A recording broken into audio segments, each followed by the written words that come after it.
Welcome for today's discussion regarding the debt equity ratio. We have started in the 5th episode. Right now it's our 6th episode, accounting ratio chapter. Our discussion is debt equity ratio. I have mentioned here liquidity ratio, that whatever is already finished in the previous episodes, that's why I have mentioned it. Debt equity ratio, one type of sum we have discussed in the previous 5th episode, but in the 6th episode different kind of sums can be given in the exam regarding the debt equity ratio. Suppose here I have taken a question. Just look at here. Debt equity ratio of a company is 2:1.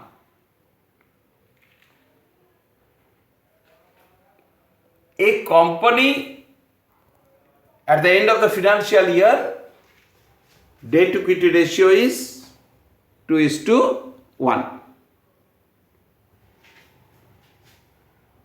Now 2:1 means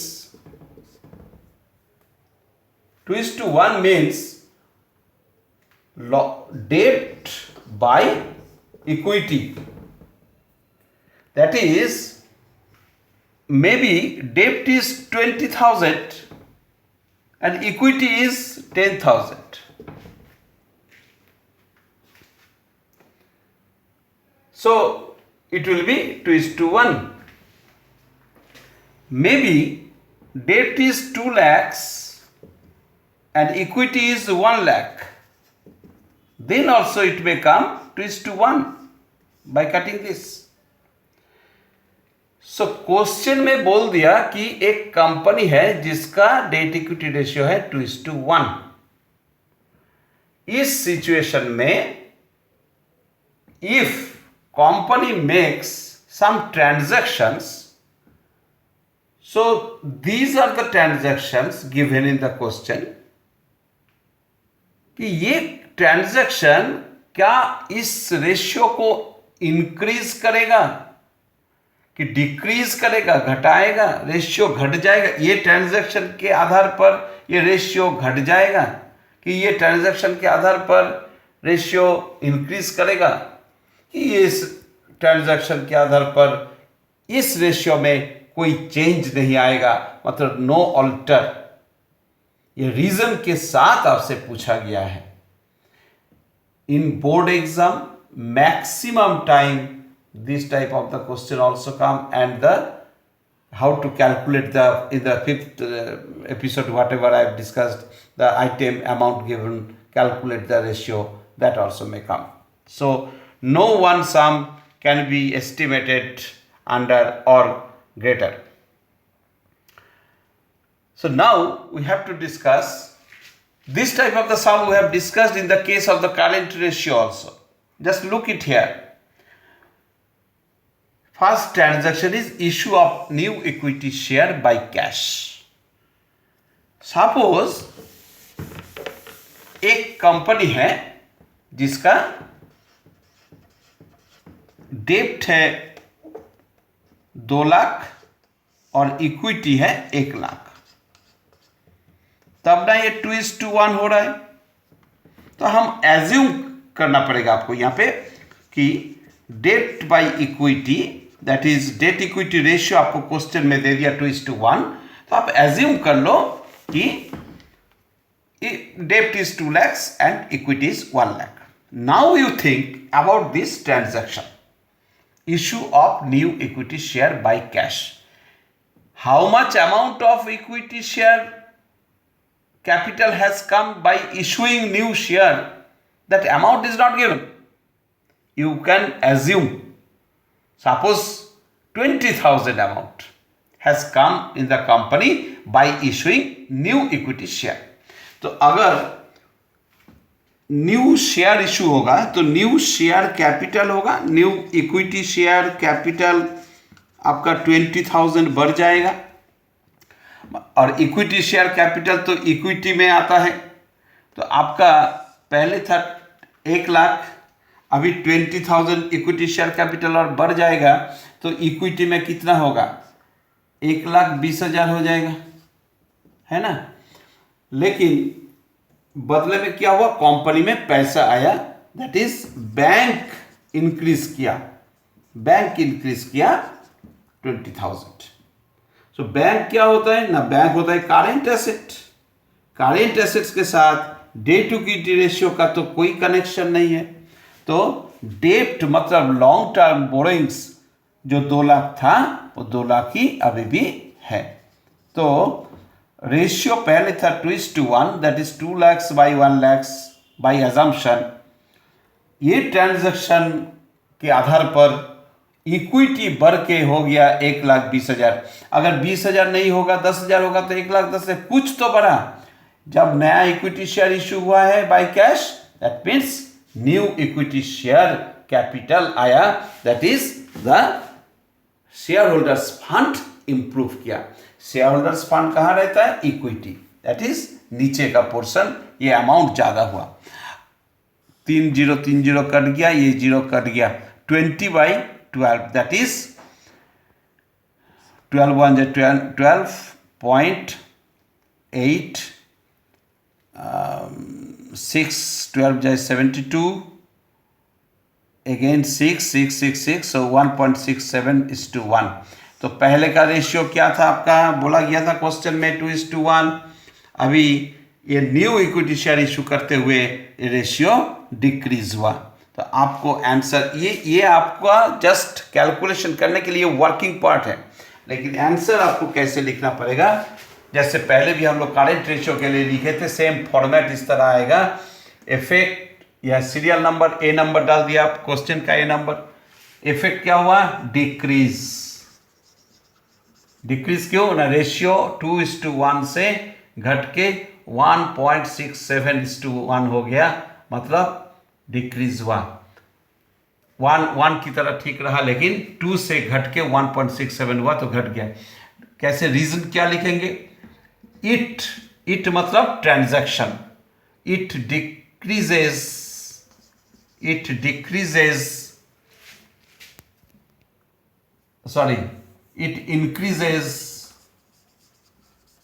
increases equity or shareholders fund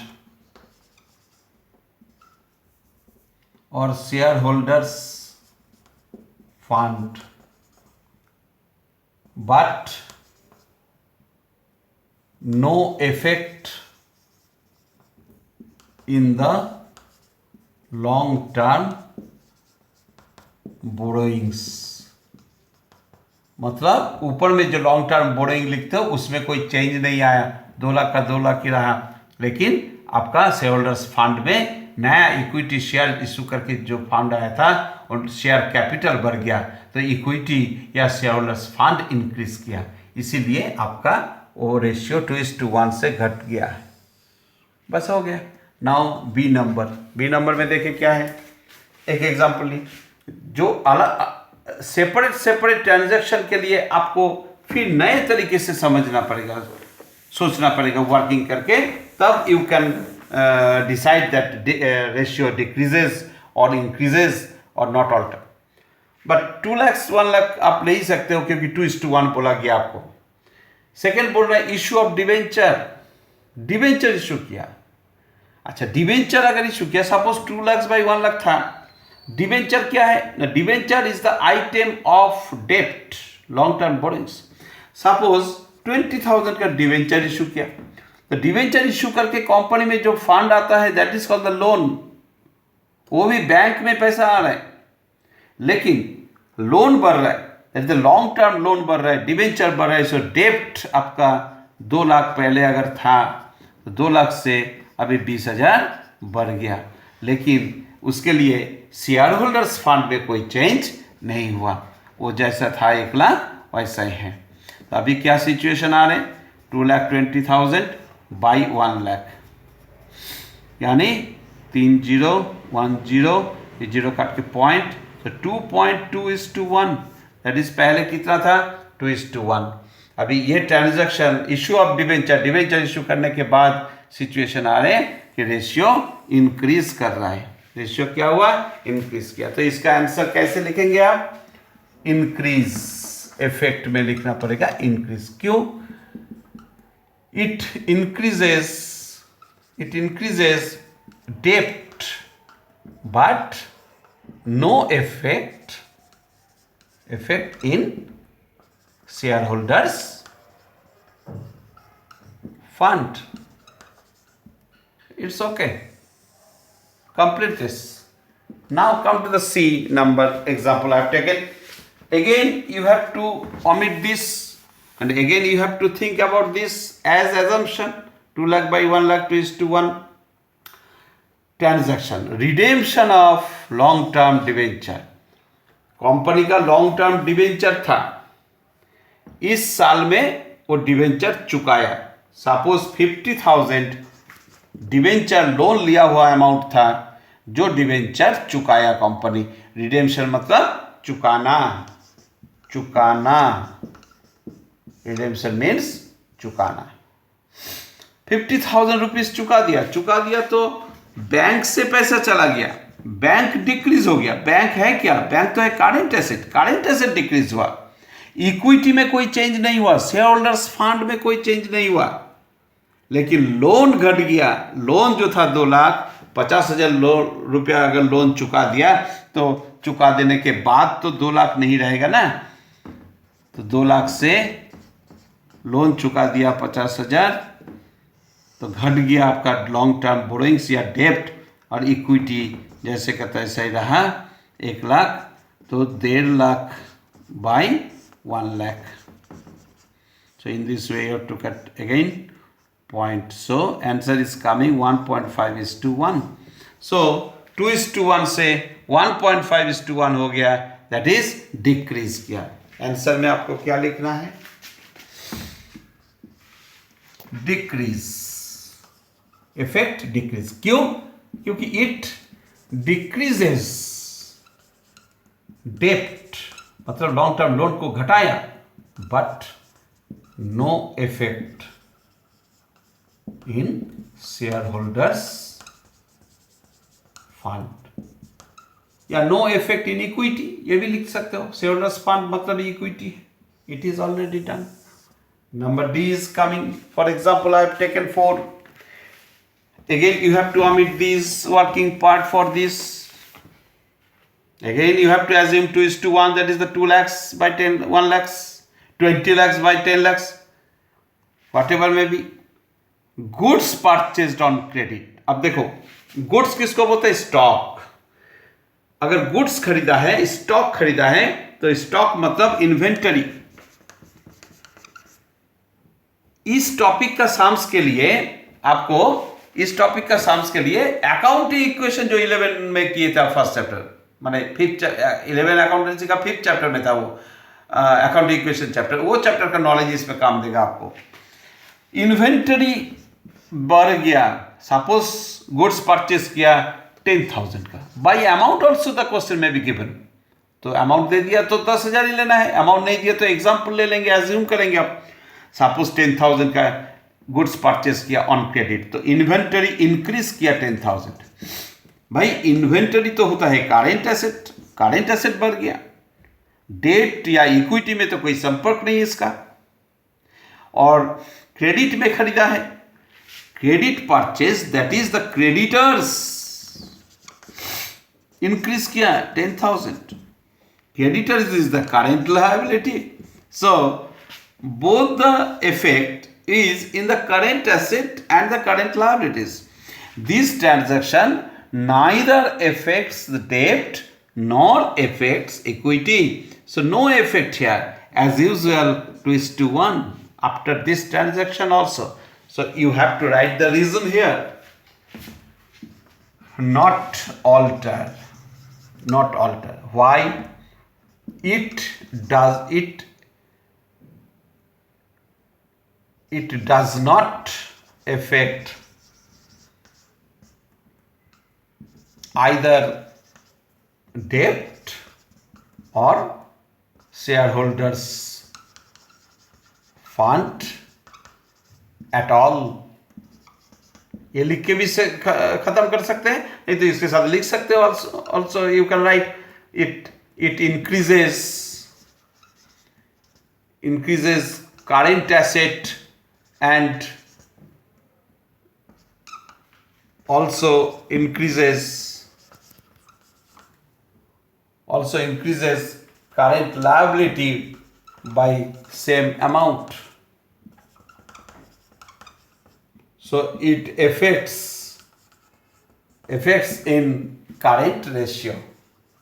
It affects in current ratio. Not much you can also write. You can write up to this also कि हमारा date equity ratio में कोई effect नहीं हो रहा है. So just example I have taken the 4 transaction that this transaction how affect the debt equity ratio. So like this the 2-3 sums are given in the books in the illustration part and the practical also. So there ABCDEFGH करके आपको मोटा मोटी बहुत सारे items दिया हुआ है. इसको फॉलो अप करो, इसको बनाओ. डेट इक्विटी रेशियो का साम अगर बोर्ड में आता है तो फर्स्ट टाइप जो शिकायत है आपको वो भी आ सकता है, ये भी आ सकता है. Okay, thank you very much.